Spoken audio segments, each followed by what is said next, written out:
my topic is all about provide feedbacks to employees. So, number one is acknowledging staff performance. So, it's critical. It must be recognized and acknowledged and its feedback. So, acknowledging staff performance is kung ano siya, like i-acknowledge mo ang gibang buhat or ang mga task nga imong gihatag sa imong mga employee, sa imong staff. Syempre, i-acknowledge mo na nato labi na og kanang kuan, labi na og nindot og kanang kuan result, no? So, it must be recognized, acknowledged, and its feedback that allows this to happen. Number one is warranted. So, warranted means kuan siya kanang ang iyang kanang kuan na ay kanang iyang buhat iyang task is na ay kanang justify gani siya gani mo nga dayon ang merited kay kuan deserve niya i-acknowledge, deserve siya i-acknowledge sa iyang gipangbuhat, and deserve sa employee or sa staff nga i-acknowledge siya. Merited is deserve niya. So, second is genuine. Siyempre, ibang tao sa genuine. And last is the sincere. So, areas of feedback. Actually, feedback in the operations of the business may relate to the following factors. Number one is the performance. So, performance. Iba naman taon sa ng performance. Siyempre, hatagan dyan na nato og feedback iyang performance kung unsa ba na kanang unsa ato nakita sa iyang performance bati ba na or nindot or kung nindot ba iyang performance sa usa ka company. Second is service standards. Service standards is if nindot iyang service, no? Pasok sa standard ang iyang kanang service. And skills and knowledge.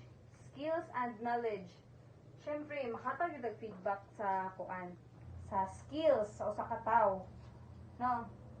And ang progress. Siyempre, makatag sa yung feedback sa progress sa na iyang nabuhat.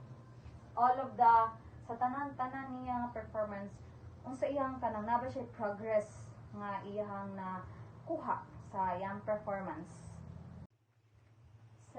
So, praise and rewards.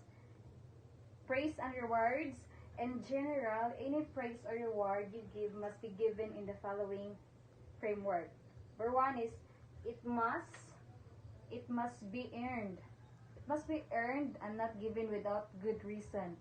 So, if mohatag ka og rewards, syempre, naamo dyan ay rason, diba? Naanay rason kung anong mohatag ka og kanang rewards sa usa ka employee. Either nindot na iyahang gibuhat or nakapa-boost sa inyong company. Second, it must be given consistently.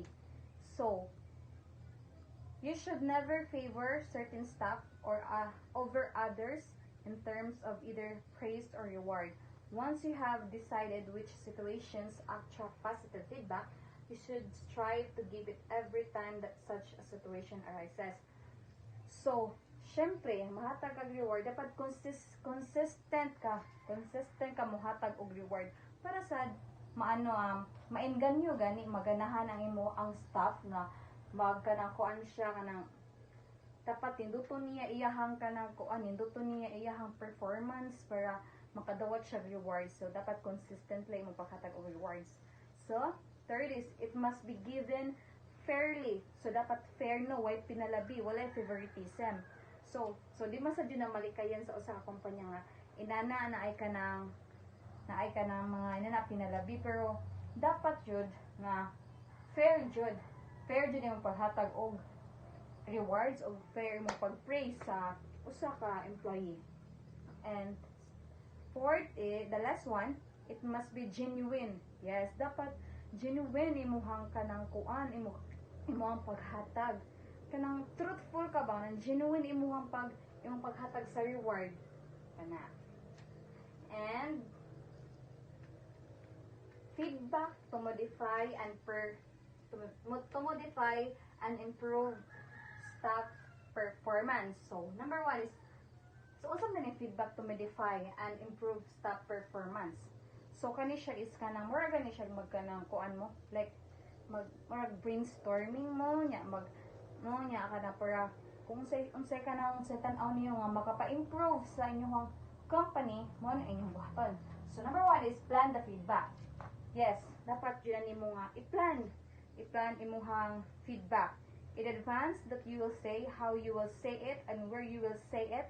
Don't just blurt it out in the front of others. So, dapat nasa lugar imong paghatag og feedback. Sa usa ka tawo dili kay mo dito ra kag sulti out of nowhere, di ba? Second, include practical methods for modifying actions as required. So, paano siya?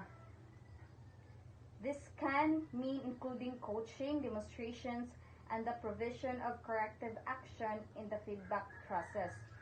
So, third is follow up on the feedback. When the staff member has been asked to modify their behavior, they must follow up and verify that they have changed their actions as required.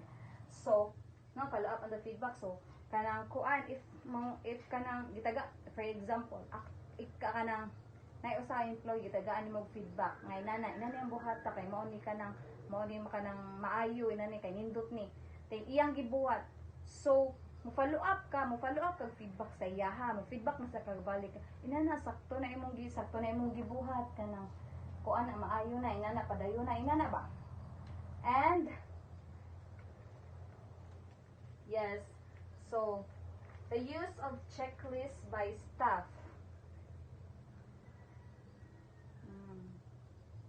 So the use of checklists by staff. Checklists can be posted throughout the work area and used by staff as prompts of what needs to be done.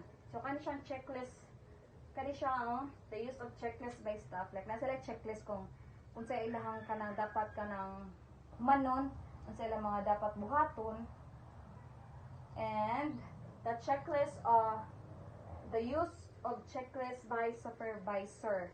So, supervisors can use checklists to monitor staff food handling activities because they introduce the following into the other process. Number one is, no aspect of the job is left out of the monitoring process when a comprehensive checklist is used.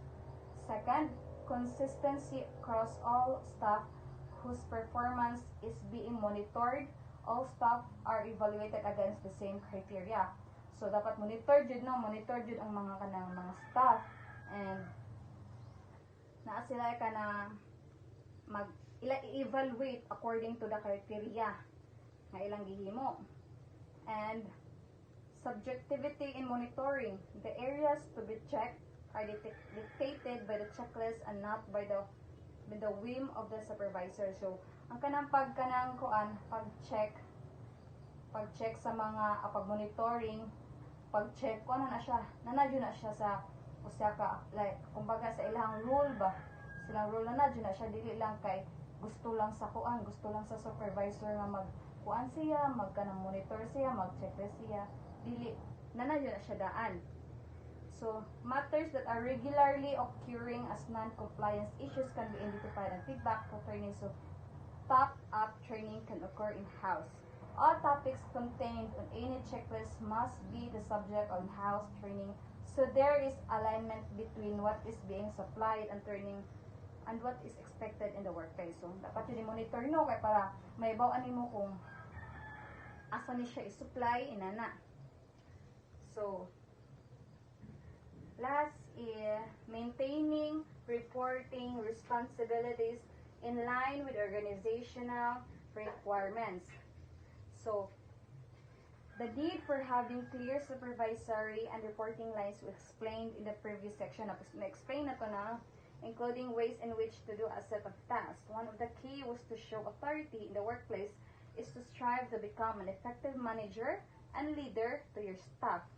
Just because it's written in an organizational chart who is the boss, if staff do not see you as a competent and inspiring leader, and the manager does not. Thus, your authority is just as effective as the paper it is written on. This section will explore some case to becoming a successful manager and a leader in the hospitality industry. So, maintaining reporting responsibilities in line with organizational requirements. So, dapat ipakita sa gyud mo nga leader ka, supervisor ka. So, dapat yun nga ipakita sa gyud nimo nga leader ka, nga ibuhat nimo nga kanang unsa ang leader, unsa ang manager, unsa ang supervisor. Para sa tan-aw sa mga staff sa imuha is kanang kuan sa ilang tan-aw sa imuha kanang like kakuan jud ka ba, like kanang ilang tan-aw sa imuha ka kanang taas gani, like dapat na kanang respect sila sa imo, ina na dapat ipakita sa gyud nimo para ma-maintain nimo ang imong mga responsibilities sa usa ka kumpanya.